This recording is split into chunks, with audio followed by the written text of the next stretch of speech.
to share something with you. That might put me in a very negative light, yeah. Relationships are not my forte. See if someone grabbed up my wife or something completely different ballgame. I'll walk away from here, and this has been like a therapy session.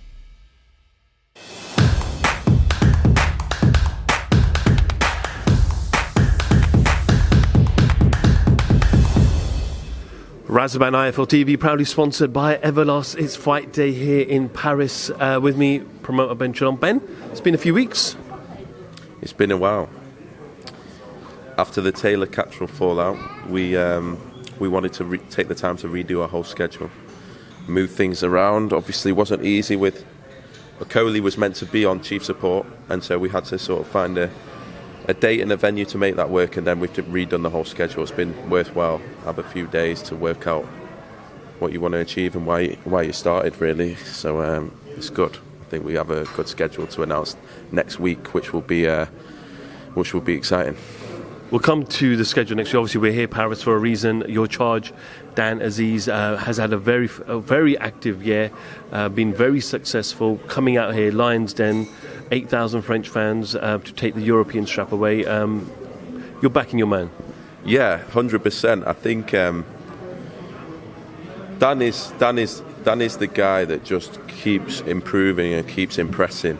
And I think for a fighter, when you start off in your career and you're not really sure, like we have fighters that we sign and they've got that path, and they know if they can just stay on the path, they'll be headlining shows and they'll be having these big moments. In Dan Aziz's career, there will have genuinely been times where he would have never thought that this would happen.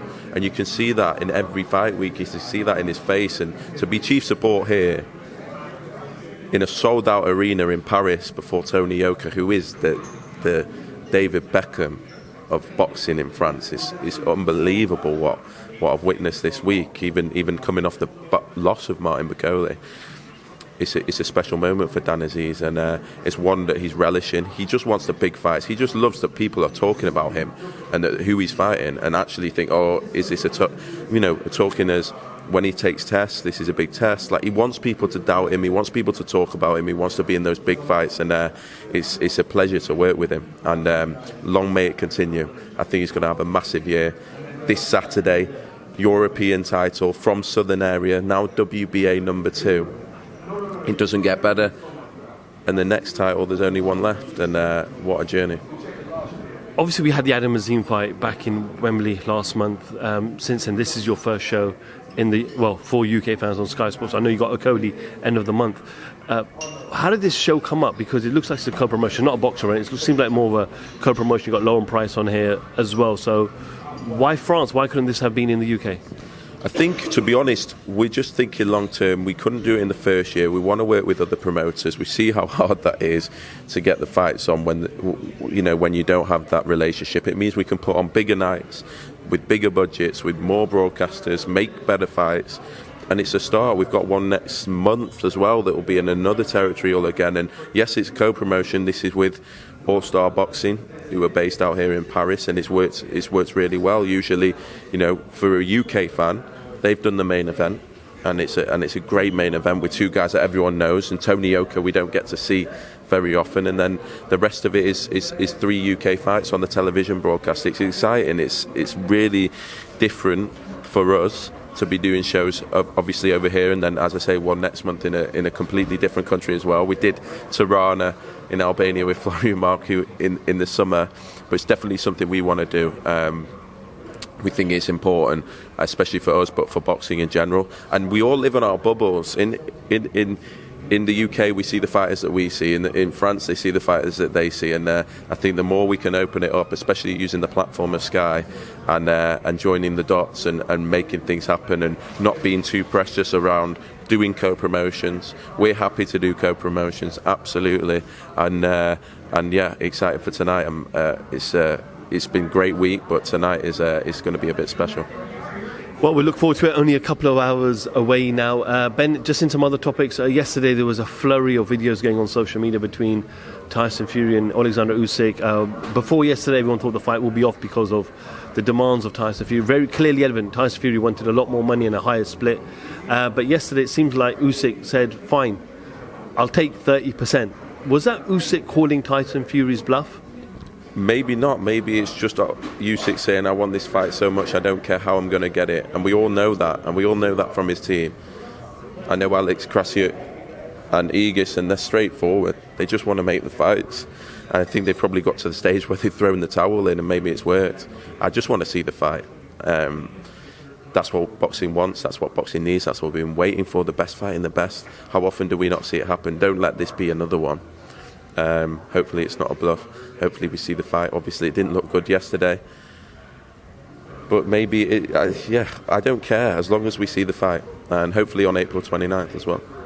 I mean, if it didn't happen, how shameful will that be for boxing that there's no governing bodies, there's no restrictions, there's no complications other than, money, and we're putting aside legacy, we're putting aside the opportunity to become an undisputed champion. How bad would it be for boxing if it doesn't happen? Yeah, very bad. I know so many fans that I'm dipping in and out of boxing. They just get disillusioned when the big fights don't happen. That's the biggest concern. Obviously, we've seen it with Spence Crawford, but for this, the unification for the heavyweight titles would be disastrous. But I think, hopefully, yesterday I was saying there's no way this is happening. I was actually thinking this is disaster. But having seen that today, maybe it is. It has to happen. I think we have to look at boxing, and it's a longer term thing as to how can the structure be better put in place to make sure the big fights happen, and that fights are less protected, fighters are less protected at that level from not making the biggest fights. That has to be something, because every other sport manages to do it and make it happen.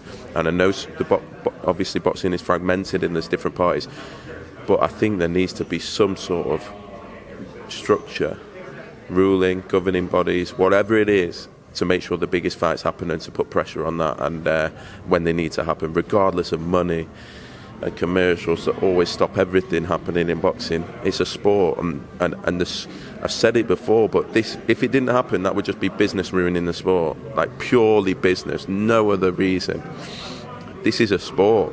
The best have to fight the best when they can, and we all get to move forward. There's a lot of big fights. It doesn't mean that because Queensberry and Alex Krasiuk are doing a show, or Usyk Promotions doing a show, that I should be upset that they're doing it. There's so many big fights to be made. We should all want it to be made as quickly as possible. And I think it needs looking at from a long-term point of view as to how to save the sport from that. Just moving on, I've got some comms out. There's an event next week with Boxer. I think it was in South London. Could you just give us some indication on what that might be? We are going to announce our schedule next week. As I said, we've redone it. April, May, June, all at once. It's exciting for us. We've got world titles. We've got fighters that are doing major things. And it's going to be. I think a lot of people will be surprised by the schedule next week. There's more to add, but we sort of, as I say, after the Taylor capsule, we were gutted. We had to change so much around. We had to remove the undercard, and we're still dealing with that situation, but it just meant the whole schedule changed, and sometimes it's hard to see that. And when you're not wanting to clash as well, where you can, obviously it makes it difficult. So completely went back to the drawing board, rejigged the whole schedule, and excited to announce it next week. You said April, May, June, so that takes us into the summer. Can I just guess, is Eubank Smith going to be within that schedule potentially? Eubank Smith will happen in May or June. It will be announced next week. I think May 20th is the date that we've communicated to parties. But I think next week's where we'll really be able to announce details on it. But that's another exciting fight, and one that we knew we were going to have to do if Liam came win as he expected. And but it's the same people saying that Eubank Jr. has got no chance as the ones that were saying that Liam Smith had no chance of knocking Eubank Jr. out. The fans think that we should know by now. Nothing's a formality, and nothing's conclusive, and that's why we love this sport. January 21st was a shock to many people, and that's why it was one of the best nights so far this year in boxing. So excited to get that one announced. Got to ask you about this whole Conor Benn stuff that's happened. He did an interview earlier this week on Monday with Piers Morgan. I'm sure you're keeping yourself up to date, like everybody else is. it's not going to go away, Ben. No matter what happens, we're always going to talk about it. We're always going to ask yourselves and the other promoters and fighters about their stance, because it's a serious issue. He's not cooperating with the board, doesn't want to cooperate with the board. He was going to now sue the board as well. Just your whole process and thoughts on everything you've read and what is going on with the whole Conor Benn scenario. Look, I know you say I must be staying up to date with it, but not too much anymore. It is a bit boring. I think I've said what I've said on the situation and how it's been dealt with in the sport, and any other sport would have been so easy to deal with. I think, if I'm honest, I feel a bit sorry for Conor Benn. He is 26 years old. I don't know why he went on Piers Morgan or what it was intended to achieve. So yeah, I mean, from the drug test side, I think it's blatant, and I've said it plenty of times. It's strict liability unless you can prove what happened, and so far that it hasn't been proven what happened, and so it's strict liability, and therefore punishment has to follow. It's as simple as that. Otherwise, what's the fucking point? What's the point? Fighters only fight once or twice a year anyway, so what's the point in being out for 6 months or a year? And I'm not looking to keep Conor out the ring. No way. I'm saying just from a boxing point of view, it's strict liability. You have to be able to prove, and therefore that means a punishment. And whether that's Conor or anyone, I don't care. From Conor's point of view, I do feel sorry for him. He's a young lad, 26 years old. People should remember that. Yet, in a way, I'm not justifying it, but when he's going on Piers Morgan without a clear what it's trying to achieve direction, I do worry about who's around him sort of advising that and where that's coming from. Maybe I'm missing something where it's almost like bad publicity is good publicity at this stage, where the numbers, I think there's so much interest in the story. Maybe that is, but I think that is something I would say, is that clearly he is a young man, and maybe he needs some guidance on this situation, and the drugs test and the strict liability and all that is a separate point that boxing needs to address. But is it concerning to you as a promoter when the WBC received this 270-page document, and then there's nothing in there for them to not punish Conor Benn, but obviously give their kind of defence to it, but they go away and they find their own reasons that it was actually contamination with eggs, but then Conor Benn says, no, it wasn't eggs, it wasn't what was in my documentation. So it almost contradicts the document, WBC, Conor Benn. And then Eddie Hearn did a number of interviews this week where he's very passionate, saying, we're going to move forward, we're going to fight, we're going to move forward, we're going to find an opponent. Pacquiao's been linked, Broner, Brook, even Eubank Jr. So it's just like a little mini circus going on at the moment. Look, it's laughable, but at the same time, boxing's messed up in so many ways that you can't even see. This is something that's come to the surface. What more can I say? We are going to put pressure on things changing. If you look at isolated incidents and you say this person should behave better, or this promoter shouldn't be doing this, or this fighter should be doing this, or this lawyer shouldn't be doing this, fair enough. But at the same time, it's human nature. They're going to do what a lot of people are going to do, what they think is best for their interests. Simple as that. So if you start dissecting, why is he behaving like that? Why is this happening? No, take a step back and say, how is this allowed to happen?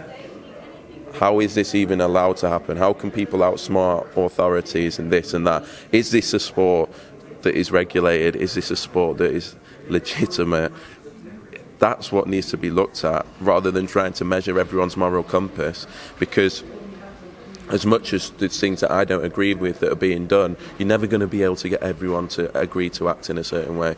It's the fundamental structure of the board and the rest of the world of boxing, and the licensing of boxing and the regulations of boxing that has to be looked at. Otherwise, this just turns its head all the time. We've seen it before, so why are we so surprised now? Eddie Hearn has said that one of the fights that Conor Benn could potentially have in the Middle East or America is Chris Eubank Jr. You've just said to me there that you're ready to lock in and announce potentially Eubank-Smith rematch. So can you confirm that Eubank won't be Benn's next opponent? Yeah, Eubank had 30 days to activate his rematch clause. He's already done that. So that's all I know. But maybe they're looking at after this fight. I think that fight, Chris probably knows is always there and probably isn't its biggest right now. But at the same time, why you're asking me about a fighter that currently doesn't have a license and isn't allowed to box? Yes, he can be taken off wherever, but that's why I feel slightly uncomfortable about it. And again, I have to stress, I've got nothing against Conor Benn, and I hope I genuinely wish the best for him and hope it sorts it out. But this is how it is at the moment, and it needs to be dealt with. We were assuming that Josh was going to fight Cattrall. You were going to announce it on Eubank Smith night. Josh gets an injury. You then announce Cattrall's going to fight and keep himself active. Correct me if I'm wrong in any of this. And then all of a sudden, Josh Taylor's now negotiating another fight with somebody else because they feel like you've breached the contract and you haven't used certain language in the contract to allow Jack to have that keep warm fight. First of all, there was no company, no promoter that put more into making sure that rematch happened. It was a complicated fight to make. Both networks, 2 promoters, big money. Josh is used to earning very, very big money out in the US, and to try and make that happen was a challenge in itself. And we got it over the line. We got contracts over the line. We got numbers over the line, and we managed to get a venue that Josh wanted the fight to be in. As early as possible. 6 weeks it was going to be after Eubank Smith. We did the gloves are off, everything, press conference, set up, everything. And but Josh Taylor, I believe, is injured and let us know 48 hours before we were about to announce the fight, and it was gutting for everyone. But there was never any question mark in my head that the fight would happen. It's just Josh couldn't let us know at that point. Not just Josh, but his team couldn't let us know when he was going to be fit. And then they told us it definitely won't be May. And we said, well, what should we do with Jack? Because he's been waiting 12, 13 months for this fight already. Should we get him a tick over? They said that was a good idea, as long as it didn't push back the Taylor Cattrall fight. And we got that in writing from Top Rank. So they knew that we were going to have to do it. Well, we were going to do a tick over whilst we waited on Josh to communicate, or Josh's team to communicate the date that we could do the rescheduled bout. So we had it covered in writing. First of all, the contract we've signed says that the fight can happen any time in the next 12 months, never mind just on March the 4th. But obviously it's their next fight, and there's an assumption that clearly it's their next fight, which is why in writing we got, should we do this? We were told it was a good idea, and that as long as it didn't push back the fight. And so I don't want to talk any bad on fighters. I think people know what's gone on. I hope the fight happens. I'm gutted for Jack. I'm gutted for us ourselves. We've had to move so much around. We feel that we have a contract. We're not going to get goaded into. I feel like because we're the new boys and on Sky, and we're trying to not get into situations, and that's why I took, some time out to say, hang on, how do we want to be? Do we want to be involved in this? In the sense, do we want to be involved in back and forth with promoters and fighters? We're just adding to why we even started. Sometimes you have to remember why you started. I don't want to go back and start saying it's this person or that promoter's done me or this or that. It is what it is. We have a contract. Everyone knows what's happened. I've told you exactly what's happened. There's a reason why Jack Cattrall's now not fighting on March the 25th, because the only reason he was because he was fighting Josh Taylor. Now he just wants to go straight into the biggest fight.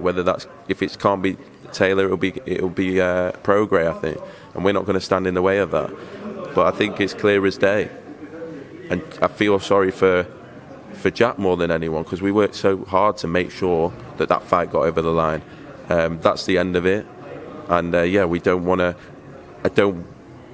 to be perceived to be adding the problem and not getting fights done, and so we have to go back to the drawing board and work shit out and work shit out with Top Rank. But that's the situation. So I was surprised to be ever blamed for why that fight didn't happen when we'd absolutely done everything. But it's boxing and we're used to it, but we just don't want to get involved. We put the facts out and that's it. Just final one on this. If Jack does fight Prograis and Cattrall does fight Teofimo Lopez and they're both successful, would you revisit the rematch, or is it gone? 100%. Why would we not? What, out of bitterness? That rematch should happen. My worry is both fighters have to come through perhaps very tough fights. It should be next, and that's what the contract was for, and on the basis of that the fight is next. it might never happen because you never know what's going to happen in boxing. But it was there, and we'll see. But my priority now is just making sure Jack somehow salvages his situation with a big fight, and we're not going to stand in the way of anything like that. So, that's the priority now, and maybe it will happen one day. Clarissa Shields, there was back and forth with herself and Savannah Marshall a number of weeks ago, but Dimitri Sita came out in the last 24-48 hours stating that we've actually made an offer to Natasha Jonas, but it's been rejected. Obviously Terry Harper was a fight that was thrown at Natasha, didn't happen. I think Brackless as well was one, and now Clarissa. So can you confirm that that's happened, and then what's next for Natasha? Yeah, there is an offer, and it's up to Tasha Jonas. It's not up to me. I can't tell fighters they have to get in the ring if they don't. It's up to. I do believe that Tasha wanted or wants that fight at some point. But yeah, there was an offer, and there is an offer. Has it been rejected though? It has been rejected, not by myself. But I think I don't want to. As much as we represent Tasha, and we've had a great journey with her, and she's a friend, it's a question for Tasha Jonas and perhaps Joe Gallagher as to that. But in terms of the Shields Marshall situation, we'll be able to announce something very big next week, which is very exciting. And that whole Jonas Marshall Shields hopefully all gets ironed out in the next 7 days. But yeah, Dimitri is correct. Where are we with the kind of the cruiserweights at the moment and that WBC belt? The WBC belt, I think there's a rematch in that, and I don't think Badou Jack, that was almost a veteran world title fight. Let's be honest, that's what it was. No disrespect to either of them, they've done amazing things in the sport. Makabe's been around forever, and so has Badou Jack.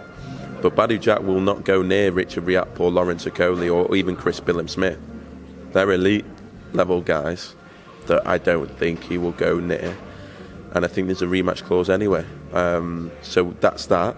In terms of the other IBF and Gulamari and Opatai, who's got his mandatory against Masternak, that's where the business I think is going to happen. That's where I believe they want to fight, and they will come over to the UK, and we're going to see unifications, and we're going to see them all take each other on. And Richard Riakporhe and Chris Billum-Smith and Lawrence Okoli, none of them will turn down any heavyweight cruiserweight bout now, whether that's against each other or whether that's world title. And we've got that, and next week will be part of that and the start of that, but they're going to all be fighting each other.